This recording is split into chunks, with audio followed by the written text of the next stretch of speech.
Nang makita ko na pumapasok na sa school yung mga kalaro ko nun, nagsabi na din agad ako kay nanay no na papasok na din ako. Sure ka bang papasok ka na? Baka naman gusto mo lang kasi andun yung mga kalaro mo ha. Gusto ko na po. Marunong naman na po ako magbilang at magbasa. Sige, i-enroll kita bukas. Yes, sige nay. Excited na ako. Pumasok na nga din ako sa school noon.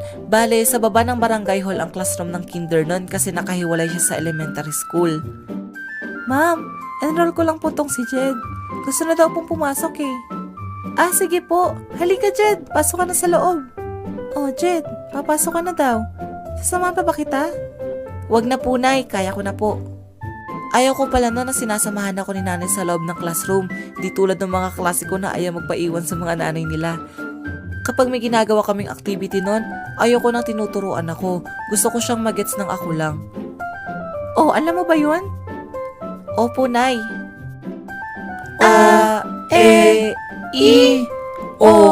U.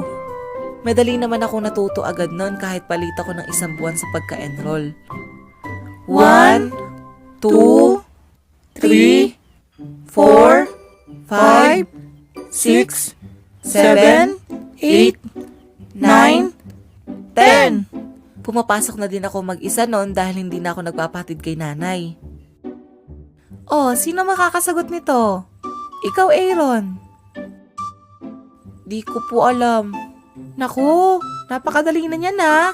Sino makakasagot nito? Ikaw, Jed. 3 plus 2. 1, 2, 3 plus 1, 2. 1, 2, 3, 4, 5. 5 po. Very good. Pwede lang